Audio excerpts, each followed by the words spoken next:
Welcome to Hack the Entrepreneur, the show which reveals the fears, habits, and inner battles behind big-name entrepreneurs and those on their way to joining them. Now here is your host, John Nastor. Hey, this is Hack the Entrepreneur. Thank you so much for joining me again today. I am your host, John Nastor, but you can call me Johnny. My guest today is an award-winning Hollywood film editor, former sufferer of ADD, and an entrepreneur. Being an editor, it's hard on the body, both mentally and physically, with long hours, high stress, and long bouts of sitting alone in a dark room. So at the age of 25, my guest was overcome with anxiety, ADD, and then suicidal depression. But this started him on a journey, experimenting with blending high performance and the sedentary lifestyle. Think sitting at a computer all day. This was the birth of Optimize Yourself and the mission to help creative professionals to move more, eat and sleep better, and become productivity masters. Now, let's hack Zack Arnold. I want to introduce you to Studio Press Sites, the answer to all of your website needs. Studio Press Sites is a proven solution that gives you the ease of an all-in-one website builder with the flexible power of WordPress. It's perfect for bloggers, podcasters, and affiliate marketers, as well as those selling physical products, digital downloads, and membership programs. Here's what you get when you sign up to Studio Press Sites. First, you start off with the flexible power of WordPress, built on top of fast, secure hosting. Plus, you're going to get 20 mobile-optimized HTML5 designs included. Then the trusted plugins and easy setup and testing, including their one-click install of all included plugins. Zero hosting hassles. Sign up and be set up in minutes without the hassle of installing WordPress, buying a theme, or sorting out the best plugins. Plus, included security and maintenance features that keep your site safe. It's designed to be easy and hassle-free, and yet you can rest assured that if something does go off the rails, the friendly Studio Press support team is standing by 24/7 to assist you in getting back on track. If you're ready to see for yourself why over 200,000 website owners trust Studio Press, the industry standard for premium WordPress themes and plugins, then just go to studiopress.com/hack. Check out all the innovative features today at Studio Press, and as a Hack the Entrepreneur listener, you'll get your very first month absolutely free. Go right now and check it out at studiopress.com/hack.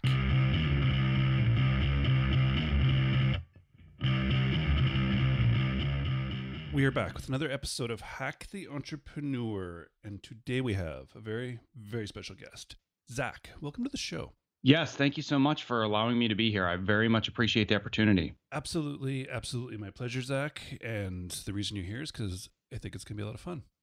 Let's jump into it, shall we? Let's do it. All right. Zack, as an entrepreneur, can you tell me what is the one thing that you do that you feel has been the biggest contributor to your successes so far?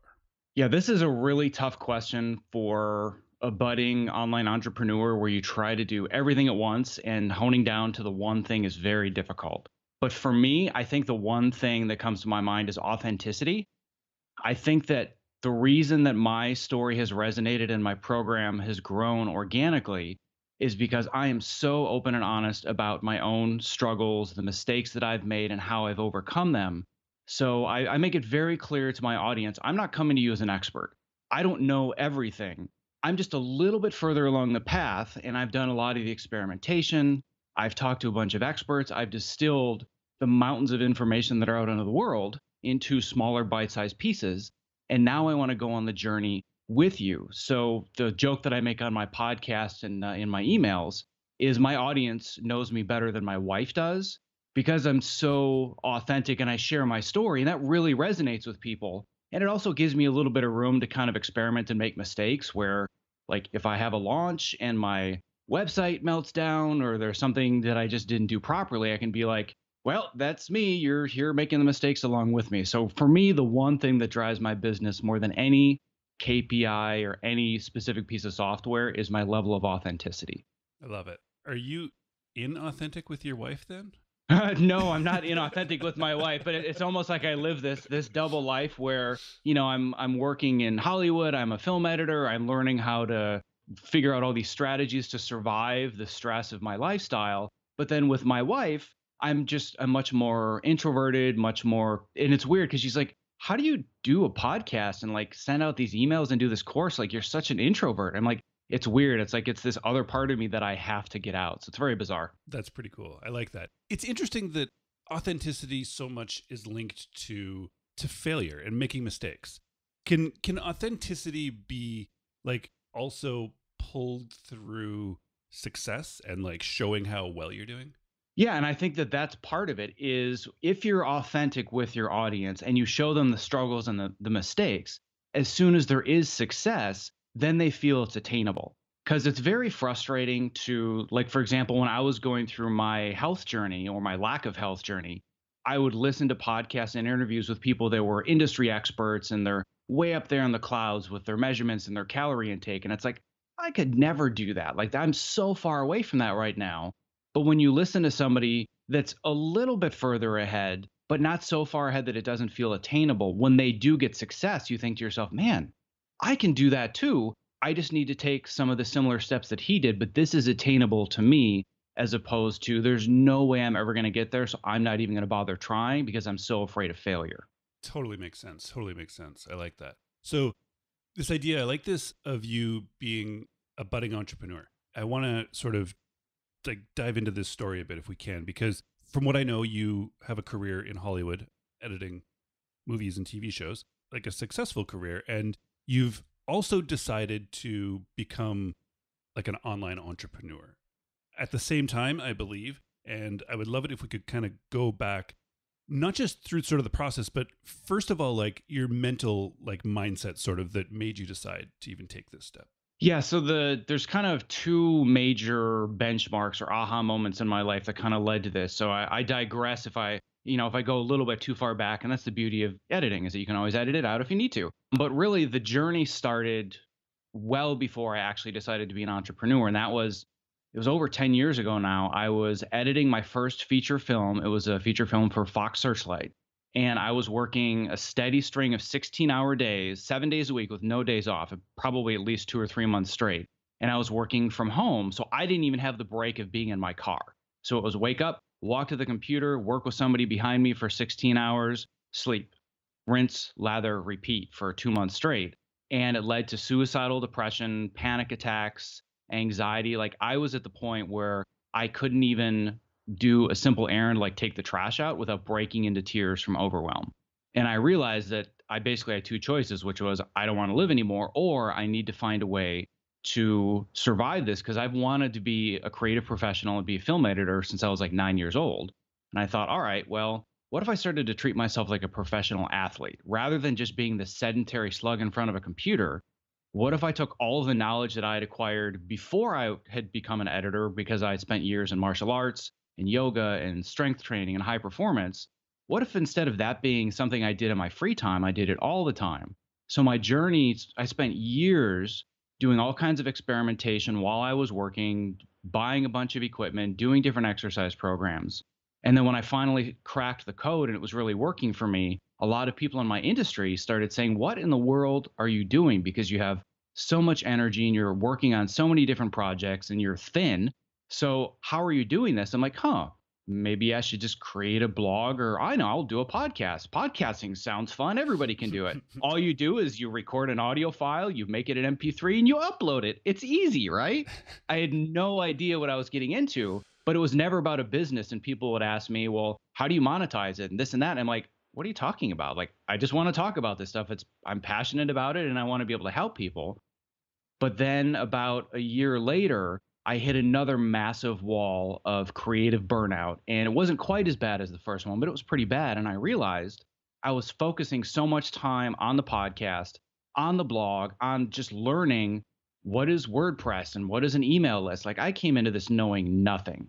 So it wasn't like I had an extensive background in it. I was really learning from the bottom up. And I thought, if I'm going to continue to learn all this stuff and work 60 hours a week editing television shows, I have to be serious about it or I'm just going to drop it. It can't be a hobby. So I started to learn, how do I actually monetize this idea so I can help people but sustain it as a business? So it was kind of that aha moment where officially I consider myself an online entrepreneur. The first year was just me kind of flailing and making all the stupid moves that all brand new people to the web make, and just thinking, "Oh, this is fun. I want to share my story." So So I'm fascinated by the fact that you edit movies from home. First of all, that's not what I expected. That's how it worked. So are you still an editor in television and movies? I am, yes. And just to clarify, not everything is done at home. When I was doing independent feature films, those are usually done at home because the studios don't want to pay exorbitant equipment rental fees. Okay. So instead, they just completely exploit you because they know that you love your job and they'll just kind of push you to the limit. But yes, I'm currently editing a TV pilot right now. And I actually I work at Universal Studios at the moment. Not wow. No, go ahead. So you're like side hustling with your own business and also like your legitimate career on like during the day sort of thing. Well, yes, but the funny thing is that I've switched my mindset because this was a side hustle when I first started, and then editing was my legitimate career. And it's not that it isn't still legitimate, but I've made a mindset shift where I really want my legitimate career to be an online entrepreneur and a speaker and a trainer and a teacher. So I'm learning, how can I actually turn this into a real business that supports me, that supports my family and grows. Not because I just don't ever want to be an editor again, but because I found that my true passion really lies in inspiring others to learn how to overcome obstacles in their life and achieve the goals that they want to. So, yes, editing is my legitimate paycheck on my career, but I don't consider my online business a side hustle anymore. Fascinating. And how does your wife feel about this? Ooh, that's a loaded question. It's a good thing she doesn't listen to podcasts. So None of them do. Well, I Right? shouldn't say none of them. Sorry out there, ladies. Totally sorry. It's not what I meant. I meant my wife and your wife, Zach. Of Don't course, listen to yeah. our podcast. My wife Yes. listens to a ton of podcasts, just not mine. Exactly. And I guarantee my wife would never hear this one. But it's the simple answer is that she is 100% supportive of what I'm doing. She believes in me. She's allowed me to turn down extremely high paying, lucrative work to instead be unemployed and build my website and build my business and build my courses. But at the same time, she's concerned because she knows that I really have that all or nothing mentality where if I'm going to do something, I go big or go home. So at the same time, she's like, "Are you sure that you want to do this? And, you seem to be working really hard. And I just want to make sure that you're okay." But she's never said, like, "What's with this crazy online web stuff? And why do I see another podcast in your Facebook feed?" Like, she's like, "Listen, I don't really understand what you're doing, but I can see you believe in it. And I support what you're doing 100%. Fair enough. That's a good answer. And I think that's how a lot of partners in general oftentimes feel, especially, I mean, if you're leaving a really good legitimate career and then you get this itch over here and you start scratching it, it can be hard, right? It's unnerving, it's unsettling, all those things. Yeah. And Not just for you, the one in it, but then the person who has no idea what you're up to. Exactly, but really the way that I have framed it, and I don't frame it this way just to allay her fears, but it's really the whole reason for doing this is that it's so important to me that I watch my kids grow up and I'm present in their lives. So right now I have a son who's 7 and a daughter who's 5. And when you work in Hollywood, you basically give up your personal life when you're in the middle of a project. It consumes you completely. And when I was in my 20s, like, who cares? Like, I moved out to Hollywood to be successful and make movies and TV shows, and that was my life. But then all of a sudden I had a family and I said, I don't want my kids to graduate from high school and sit in the audience and think, "Oh my God, I missed all of this just for television shows and movies." And I was trying to figure out what's the transition out. And for me, it was kind of one of those aha moments where you hear on all these brand new online entrepreneur podcasts, well, what does everybody come to you and ask you about because you're good at? And can you teach that? I'm like, oh, maybe I can do that. So when I went to my wife, it wasn't, "Hey, I had this idea to make a bunch of money and change careers." It was, "Listen, I don't want to spend another 10 years putting my kids to bed via FaceTime. I want to be present for you guys. I want to be around. And I think this is the way to do it." So by framing it that way, she very much understands my much deeper why. So when it does come to the longer hours and the failed website crashes and like pulling my hair out, she's like, "I understand why you're doing this and I support it." So framing it that way helps a lot. Yeah, definitely. And you definitely have the work ethic for it. like working on a project-based sort of lifestyle and going kind of all in when you're in that project. It's kind of, I think, how entrepreneurs work the best as well, which takes us into habits. Habits is something that you've had to really work at from, 10 years ago, having just like crazy depression and ADD and trying to get these jobs done, and now working into your own business. So I would like to kind of go into this a bit. Habits as an entrepreneur, as somebody who works from home now, or from an office, whatever it happens to be, but typically we are behind computers for a long amount of hours in a day. We don't get the exercise we want, and yet we need to get a lot done to get to where we want to get. Can you sort of help us out with this? How you've sort of figured out how to do this and to get your sort of ADD and all that depression under control? Yeah, habit formation is really at the foundation of everything that I teach. And like you had said, when it comes to being an online entrepreneur, the joke that I make is that I was never in the world of online entrepreneurship until a few years ago. But online entrepreneurs are the only people I've ever met that will work 90 hours a week just so they don't have to work 40 hours a week. That's awesome. So we push ourselves really, really hard. And it is this all or nothing approach. And what I've found, whether it's film editing, online entrepreneurship, anybody that spends long hours in front of a computer that's creative, you're burning a tremendous amount of mental energy. The human brain is only 3 to 5% of your total body weight, but it burns roughly 25% of your calories. So when you spend 14 hours in front of a computer, and then at the end of the day, you say to yourself, I am so exhausted. I don't understand why I haven't done anything all day. You actually have. You've been making thousands of micro decisions. So the first realization for me was, wow, that's why I'm exhausted all the time. Because you think, well, I would be exhausted if I ran 20 miles this morning. But it actually works the opposite way, where movement and exercise energize you and increase your creativity. So I thought, all right, we've kind of been, brainwashed to this idea by either the media or the multi-billion-dollar fitness and wellness and nutrition industries that it's all or nothing. I need to start P90X and I need to burn myself up for 90 days doing high intensity exercise. I need to do a 60-day deprivation diet, which means I need to set aside extra time and willpower to make this happen. But number one, what I've learned is that if you are sedentary for 14 to 16 hours a day, which is the norm for the majority of people now, even if you do set aside that time to exercise, you don't undo any of the negative effects of being sedentary. So I wanted to change that paradigm and say to myself, what if I didn't go to the gym? And I said, my office becomes my gym. And I start developing the habit of moving more throughout the day, because movement throughout the day is really the key to avoiding all of the negative health detriments that come from being sedentary, but it also will increase your creativity and your productivity. So it's kind of a win-win if you're a creative person living in front of a computer. So what I've taught myself and what I now teach others is not, here's an exercise program, take an hour a day and do this, because anybody can buy one of those online or, get an app or, there's all kinds of different programs. But I couldn't find anywhere that would teach me, how do I habitually just learn how to move throughout the day, but it doesn't take away from the time that I need to be creative. So an example would be that on any given day, if I'm super busy and I don't even realize, don't even see the world around me, which is very common for a creative person, where it's like, oh, it's been 12 hours. I have neither gone to the bathroom nor eaten nor spoken to another human being. But even on days like that, I'll look at my Fitbit. It's like, oh, I've got 13,000 steps. I didn't think I did anything all day. And that's just based on the habits that I've created, as opposed to waking up and kind of summoning the willpower necessary to find that time to go to the gym. Wow. I like it. So how, when you say movement, and then I guess you said steps, so does that answer it? Like, is this what you're talking movement, or can it be jumping jacks, push-ups, like squats, or? Oh no, steps are the easiest measurement, and it's kind of that's the gateway drug, right? Like, everybody knows about Fitbits and step trackers, and they have leaderboards, and it's a great way to get started. But no, with my members, we'll do, like, we're doing a 30-day push-up challenge, we'll do plank challenges, we'll do burpee challenges.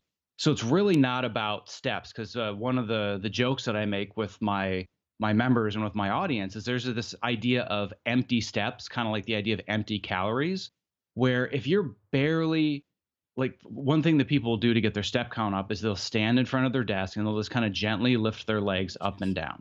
Like, that's an empty step.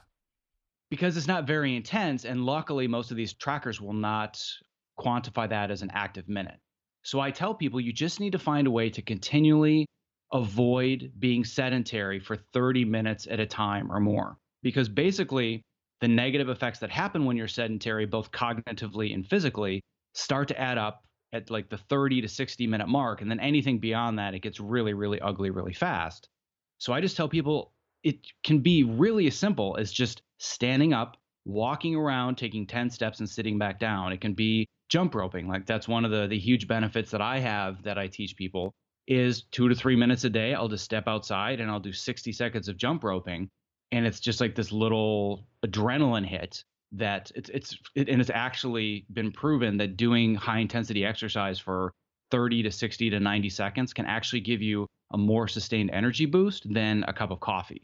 So to me, those quick energy bursts become my coffee and my caffeine to get me through these 16-hour days where I have to maintain ridiculous amounts of mental stamina just to survive my job. Interesting. Very interesting. And so this is something this year that it's March and I'm still doing it actually, which is pretty cool. But I have an app called the 7-Minute Workout. And so I'm terrible. Like going to the gym is just not my thing. There's a gym in my building and I've never even been inside of it because I don't know. It's so overwhelming to me. Like you said, like that whole, I got to go to the gym. It's like an hour or 2 hours, or you got to do this whole P90 work, all this stuff that's just like, it's too much. I'm not going to do that. I know I'm not going to do that. So I downloaded the 7-Minute Workout. It's free. And I've been doing it like 5 days a week since the beginning of the year.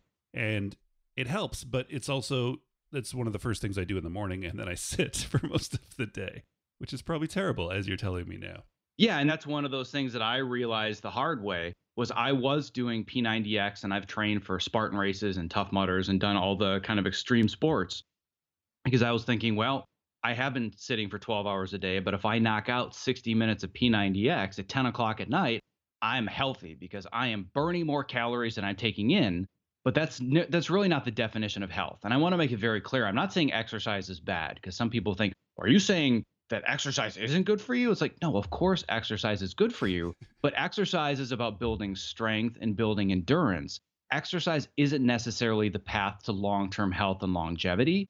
Movement and activity throughout the day is the way that our genetic code is wired.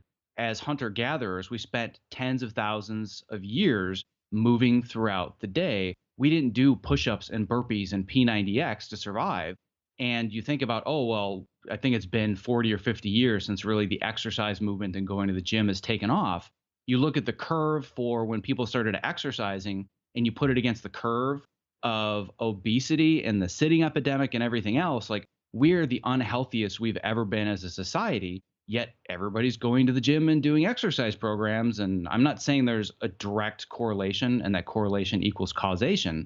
But if you want to be healthy long term, you can't just say, I'm going to exercise or jog for 45 minutes a day and be sedentary, because being sedentary cannot be undone by exercise. So if you're looking and playing the long game, then you have to be active and moving throughout the day, even if you don't have the option to do high intensity exercise. And do you feel that like sort of adopting these habits of movement throughout the day consistently has had a beneficial or any effect on your ADD when working?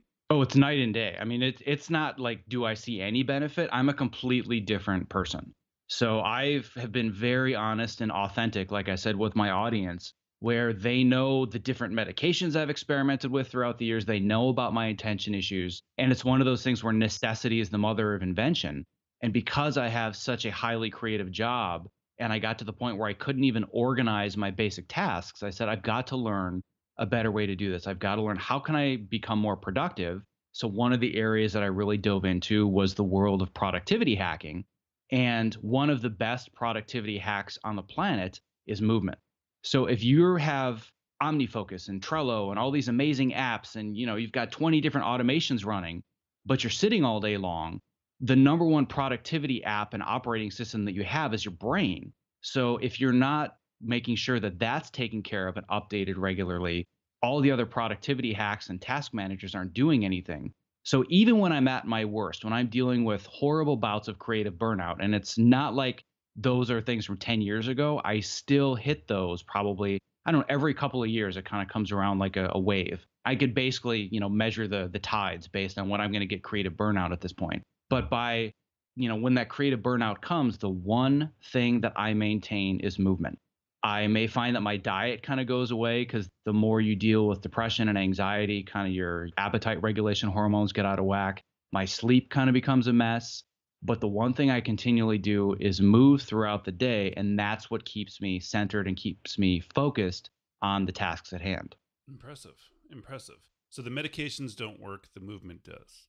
Yeah, and first of all, not a doctor, not a physician. Disclaimer, disclaimer, disclaimer. Don't sue me. But yes, I mean, it's not to say that the medications didn't work. So to go super briefly into kind of that part of the story, because I know that a lot of online entrepreneurs and creative people deal with attention issues because that's just the way the brain works. The more creative you are, the more fun mental health issues you deal with. We all do. So the way that, it works with attention, and speaking of attention, I just totally lost my train of thought. That's hilarious. With the difference between medications and movement. Yes. Thank you. The medication story. So there you go. Proven in spades. Time to go for a walk. So what happened was I'd gone to my doctor years ago and I had said, listen, I feel like this machine is spinning all the time inside me and I can't focus and I can't slow down. So I said, listen, I think you've got some attention issues because I didn't have ADD or ADHD growing up. I never had any of the symptoms. So I later was diagnosed with adult onset ADD. So I did try Adderall and it completely changed my world. I was like, wait, this is what normal people feel like and how they function? This is amazing. It's like, I got my laundry done this week. I was so excited. But then I started to feel the side effects of the medication. And I hate medication. I hate chemicals. Like it's just this visceral feeling that I have inside. So that's when it's kind of like I had a taste and I was able to feel what it was like to be focused and normal and not deal with anxiety. So then I just learned different ways to use movement to get me to the same place so I don't need the medication. And I don't remember, it's probably been 7 or 8 years since I've had any type of attention medication whatsoever because movement is basically my medication for ADD. And it's scientifically proven that movement will work to hone in and help you focus. Fascinating. So now let's move to projects because you're going to take all this focus, this productivity, and these habits, and you're going to think about projects. Projects is a loose term, Zach, but I mean, you talk about sort of like your members, you talk about a podcast, you talk about a course, all projects that you've started. And there's different projects. Like when you started the podcast, you started it because you just wanted to talk about it and help. You didn't have an idea, but now you do, and you don't think of it as a side hustle anymore. So I would like to know now, when you're out walking, when you're in the shower, wherever it is that an idea comes to you for a project, which as entrepreneurs are always coming to us, how do you sort of filter it out? And is this process like an internal gut process or a written process you have? But what's the process you go through today to decide when a project is worth your time, energy, and resources? Yeah. So of course, when projects come up and ideas come up, I mean, for me, it's at least 15 to 20 times a day. Like they just pop up everywhere. And I know that that's very common for people that do this. So I used to just do or try to do everything. And I was kind of lost in like, tactical business hell. Like, oh, here's an article that says I should be optimizing the headline of my podcast. I'm going to do that today. Oh, but wait, here's this thing about getting a better conversion rate. Oh, and you go nuts. And I realized that I needed to really just decide what's the one thing I can do to move my business forward. It's kind of like you talk about at the beginning of the show, like what is the one thing?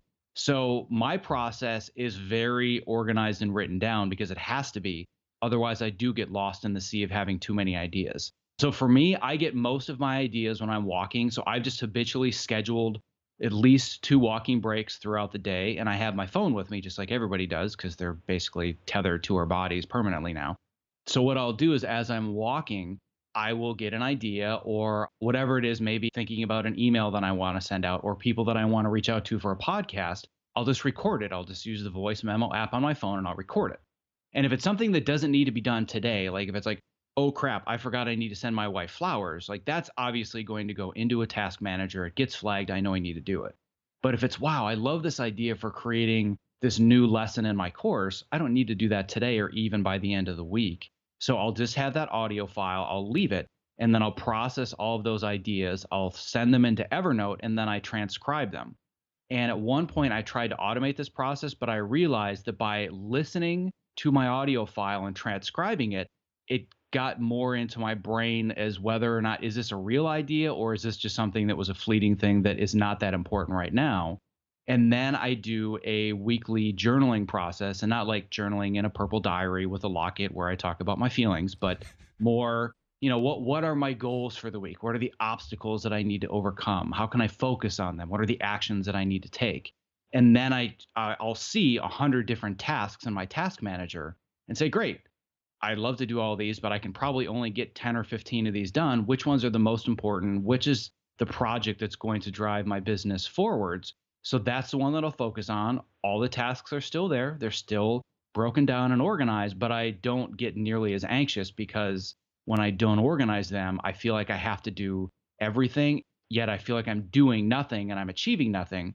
But as long as I organize the process every week, I'm like, oh, okay, I'm confident this is what I should be doing right now. And all the other things I've read, I've processed, and I know that I will get to them, but they're not necessary or important.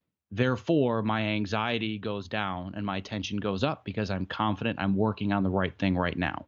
I love it. I love it. I love the simplicity and sort of the clarity behind it and how you lay it out for yourself. Here's a question. Say you do this every single week, and just say on average there's 4 weeks in a month. How many of those weeks in a month do you not accomplish what it was you set out to accomplish that week? Oh, are you kidding? I've done my weekly review every single week for 2 years. Trust me, I probably miss at least one, if not two, per month. Because you just get to the point where like you have to prioritize sleep over spending an hour doing a weekly review, or there's some pressing thing that came up. Like, I mean, if I were to show you my Evernote notebooks where I do the review, sometimes there are gaps of like a couple of months where, for example, like I did a 5-day challenge at the beginning of the year as part of a launch for my Move Yourself program. And for 2 months before that, my one thing that I had to do was build this challenge, create the content, and do the launch. So I didn't need to really do a review to help me focus because I knew for 2 months this is the only thing that I would be doing during every waking hour. And I would still organize the specific tasks. So I use a combination of OmniFocus and Trello. So I have a giant Trello board with all of my tasks, and I would do a quick review in the morning or the evening and say, all right, what do I need to be doing tomorrow morning when I wake up? Or what should I be doing after lunch? But I didn't need that kind of step back, like, all right, what's the bigger picture? Because I knew that the bigger picture was this is the only thing I should be doing for 2 months. So in that sense, I don't do a weekly review every single week, although I probably still should.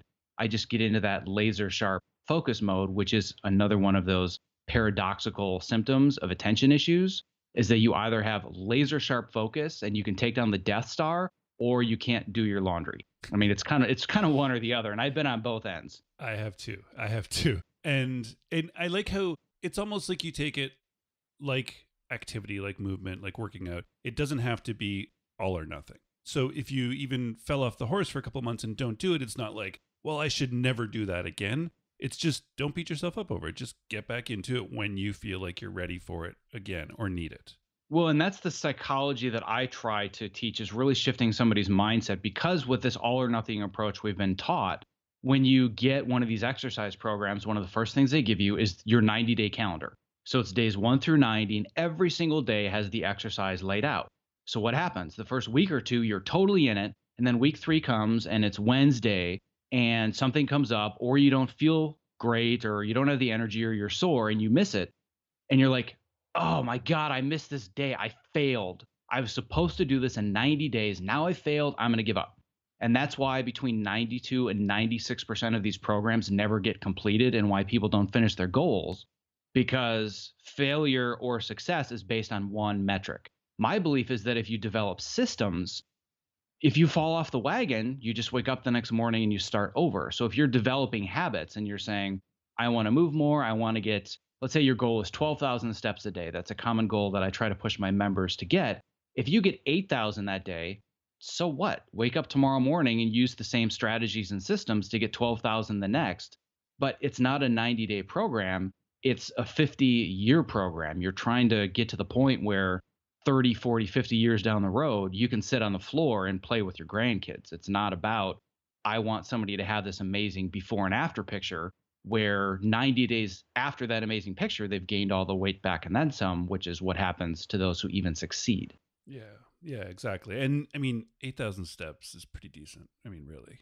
Yeah, I mean, if 8,000 over 2 or 3,000 is fantastic. I mean, if you can, like, I've had members that have started my program that do what I do for a living, that are film editors, and they'll say, "Well, I've got about 1,500 to 2,000 steps a day. That seems like a lot. Is that good?" I'm like, I get 3,000 steps a day when I have the flu. So you really need to start moving more. And then just after 4 to 5 weeks, they'll send me their stats and like, "Oh, look at that. I'm getting roughly 10 to 12,000 steps a day." They've said brain fog in the afternoon is gone. I have my focus back. And one of my favorite testimonials that I ever got was I found my sense of humor again. I was so grumpy at work, and now I have my sense of humor back. And that's what bringing movement to somebody's life did for them. So it's not as sexy as a beach body before and after picture, but it's got more weight and it lasts. I love it. I love it. All right, Zach, it's been a lot of fun. I want to wrap up on one final question for you, if I can. Sure. This idea I'm working with calling the entrepreneurial gap. So as entrepreneurs, as creatives, we, I think, end up living in this gap between where we want to see ourselves and where we see where we'll see success, which is in 3 months when you set that revenue metric, in 6 months when you land that next big project, in whatever it happens to be. You and I both know that right before you hit that goal, you're going to set bigger, loftier ones into the future.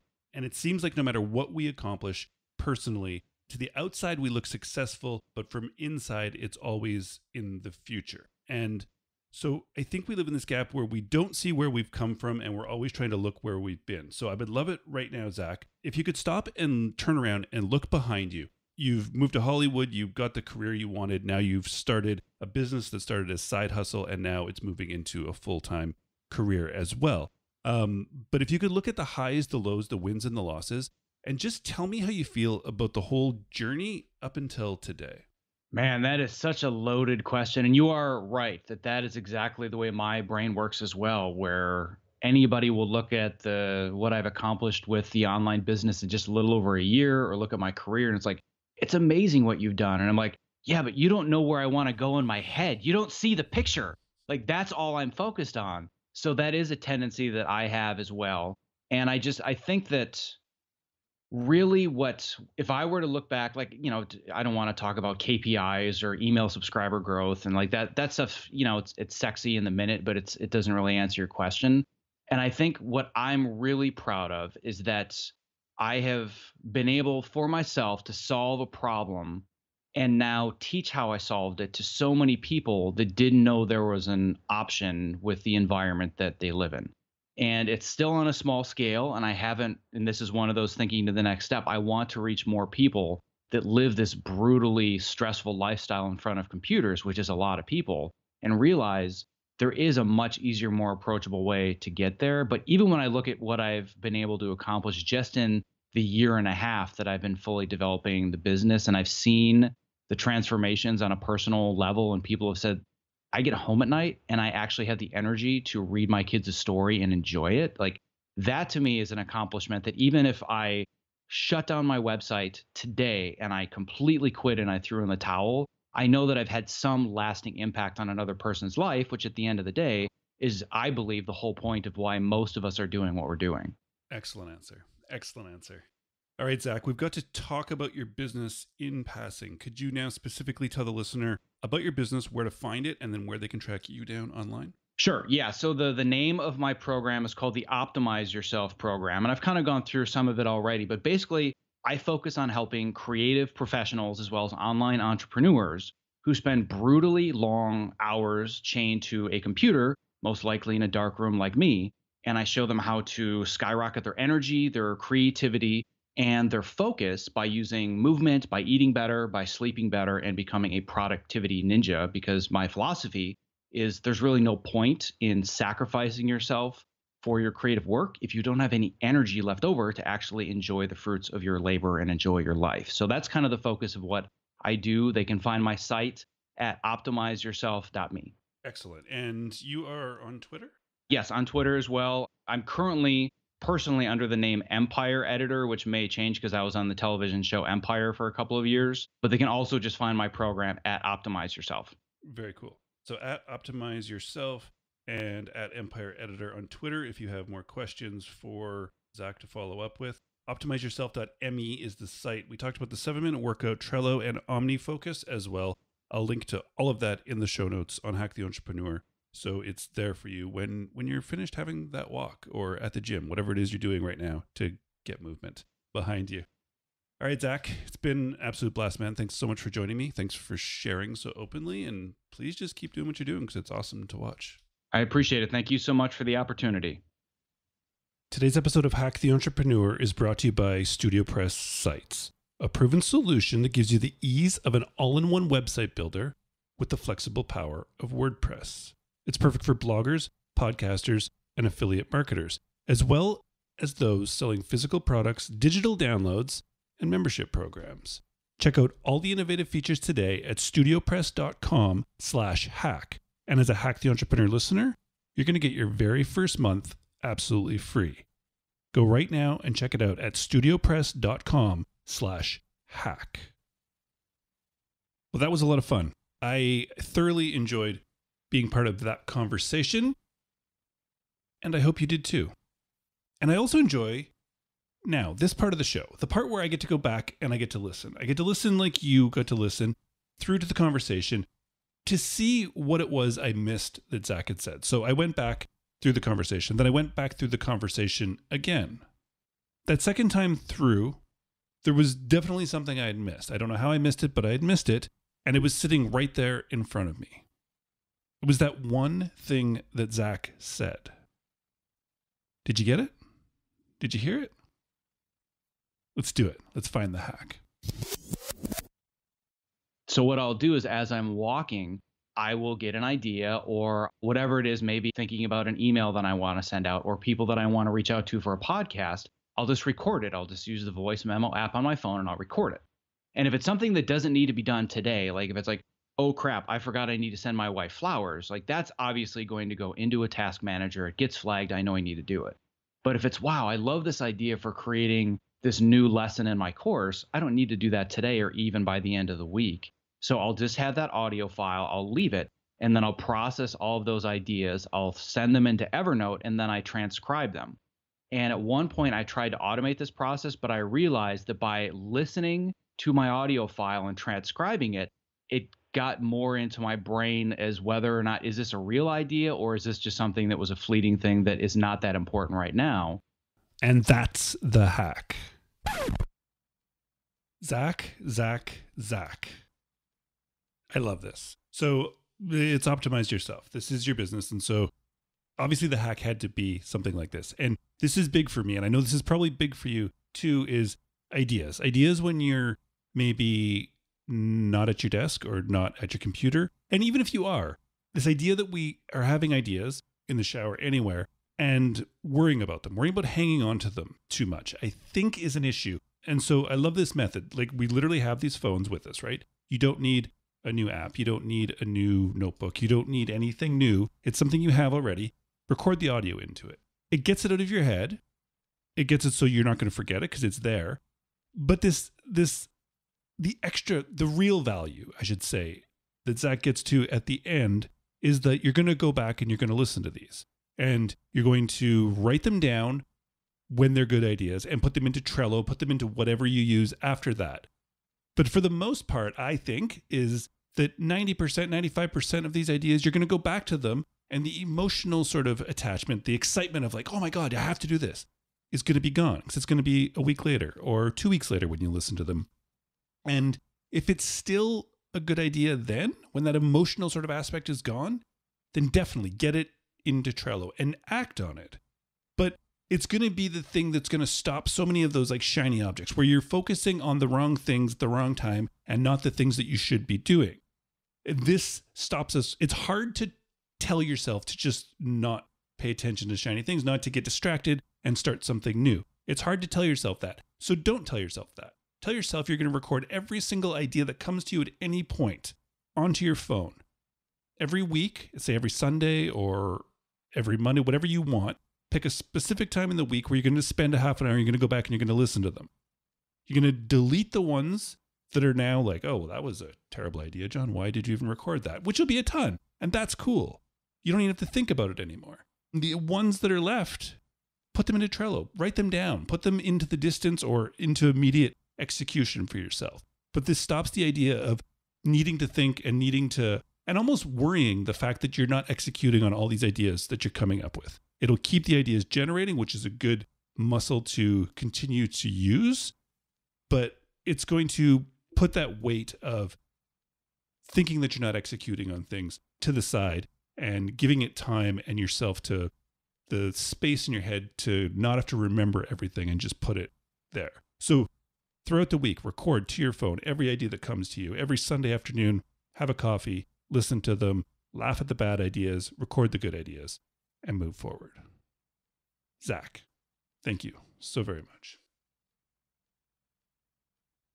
That was fun. HackTheEntrepreneur.com is the website. I think you know that. I hope you know that. You've been there. You've been hanging out. You've got onto the email list, I believe. If not, head over there right now.